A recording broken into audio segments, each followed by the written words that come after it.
I'm Avrum Hollinger from McGill University. I'm part of the Input Devices and Music Interaction Lab, as well as the Center for Interdisciplinary Research in Music, Media, and Technology. That's Kermit. All right, so I'm going to talk to you today about our MRI-Compatible Cello. And just to let you know, we've been working for the last several years with a group of neuroscientists who are interested in studying what goes on in the brain as musicians learn to play musical instruments. So what they really want to do is study musicians as they're playing inside the scanner. So we have a brain scanner, an MRI scanner. We want to make musical instruments that can go inside, that can be playable as musical instruments, that don't interact with the scanner, don't create image artifacts. We don't have any EMI issues in our electronics and our equipment of the gestures that we're capturing. Because we want to get the musician's gestures and correlate that with those changes, and correlate those changes with changes in brain activity, which then we can say the musician has learned something. So we have to overcome a bunch of difficulties with the MRI scanner. If you're not familiar with it, it has a large static magnetic field, switch gradient magnetic fields, and RF fields as well. So we're using optical sensors to get around some of those possible interactions. To give you a background on the fields, there have been a bunch of studies for music imagery, imagining you're playing music, music listening, but there are fewer studies actually measuring performance inside the scanner. There have been a couple studies, I'll just briefly explain one of the studies here, where they had violinists learn a certain excerpt, a musical excerpt, and they would play it, train it outside of the scanner, and then inside the scanner they were just putting their hand on their chest and miming as if they were playing it. So it's not real performance, they're not hearing any auditory feedback, they're not actually using a musical instrument.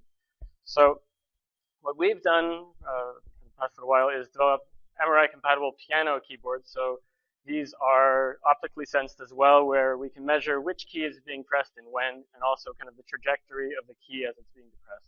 So then we can generate auditory feedback and go from there. So they're playing a piano-like interface. And here we have a cello interface, which is completely different from piano because you've got two hands doing completely different gestures. The right hand is bowing, the left hand is changing the length of the vibrating string, so it's changing the pitch more or less.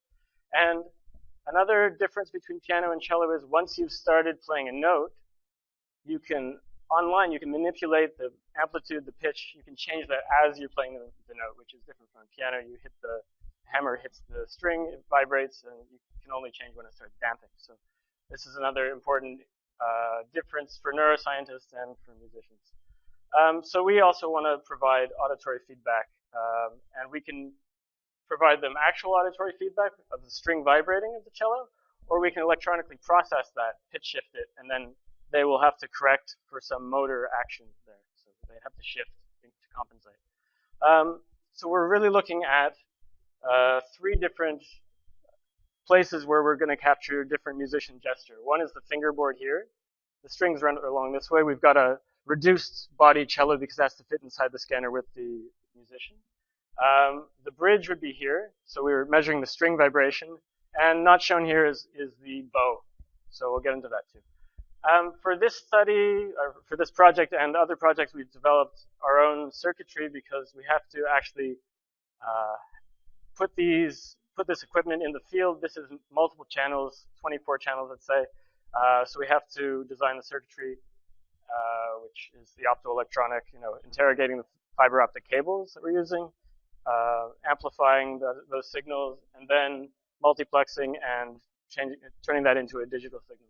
And we use a programmable chip there. So this is our second generation. So it's really a system because we have multiple boards that can be used independently or can communicate with each other and a larger host computer, let's say.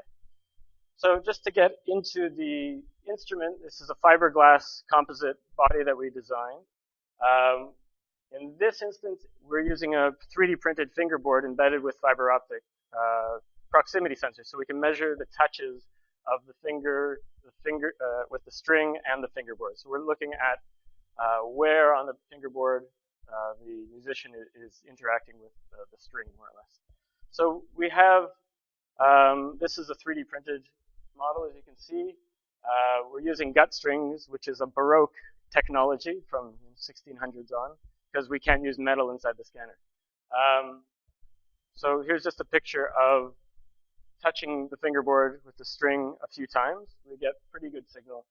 We also did a cast resin version of this, which has higher signal-to-noise ratio, but we get into problems of placement. With the 3D printed model, we can put the fiber exactly where we want it. And here we see a pitch shift. So they're shifting their left hand. There's two sensors, which are really diffuse reflections from the finger. We're measuring them in pairs around each where a fret would be. A cello is a fretless instrument, but this is a sweep in time, so we can see that the position in time changes too.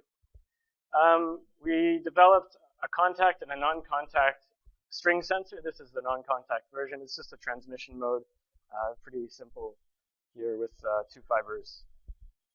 And we get very nice signals out of it. This is being measured with a down bow. If we were to measure an up bow, you would see that these peaks here, they would be flipped. So we can actually, from this, the signature of the signal here, we can look at either down bows or up bows, which may be important. We also wanted to measure bowing gestures. So there's a few different sensors mentioned in the paper. I'm just going to mention a few here. Instead of trying to get around the constraints of the MRI scanner, we decided let's use the MRI scanner to our advantage. So we're measuring local magnetic field with a Faraday rotator. So for those of you not familiar, we have a high Verde constant crystal that we send in polarized light. This crystal rotates the angle of polarization, which we can, with another analyzer, polarizer, we can measure that shift, that polarization shift. And so the field strength in the MRI scanner that we're using is a 3 Tesla field, so we have very nice signals there. So this is a 3D printed lens tube that we've used, or that we've designed, with the optical elements in here. You can see the crystal here, the polarizers, lenses, etc. So we've mounted 3 of these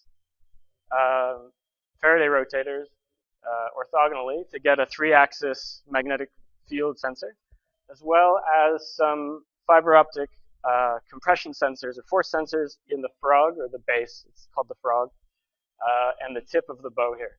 So with both of those sensors, here is a plot of the magnetic field data with a bowing gesture inside the scanner. It only works inside the scanner, and you can use a small magnet. It's sensitive enough to sense a small magnet, but the nice signals here are from within the scanner. And the top trace here is of the string from our string sensor. So you can see that on a down bow, the string is pulled away from the rest position. That's why we have a kind of large DC shift, and we can kind of look at string pressure, or pressure on the string that way, and also the vibration of the string. We can measure this with our electronics and amplify it with our electronics, log it there, or use pro audio gear to do the audio side of things if we want. And if we skip down here to the bottom, these are the compression sensor measurements. So the frog, the base of the bow, when you're doing a down bow, you have a lot of pressure at the base, and then as you draw the bow across the string, you transfer your weight, the weight of the bow and the string, towards the tip. So here's the frog, here's the tip. You can see the total pressure there on the bow. And with that information, we can figure out where between the frog and the tip is the contact point between the bow and the string, which is interesting because then if we look at everything all together, we have the string again. This is multiple bowing gestures. This is the 3-axis magnetic field data there in different colors. And again, down here, we have the green and cyan traces, which are our frog and tip pressures, and the total pressure there. So we can get that estimate of the frog tip position. That's in black here, and it correlates very well with our magnetic field sensor data. So the thing is that we can't use this sensor here. You see a discontinuity. It's because the bow has been lifted off the string. So we've shown that we can use this instrument as a musical instrument inside the scanner. We have a small bow, so there's not a lot of room here to play with, but a professional musician can use those very few inches of space to hold a note for like 10 seconds.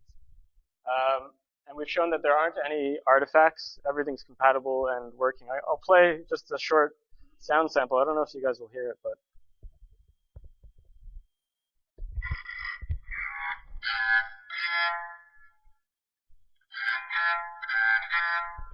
So that's just a very simple over the strings.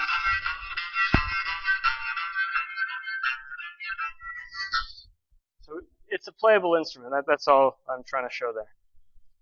So in conclusion, our contributions have been kind of novel sensors for MRI studies, be they musical or non-musical.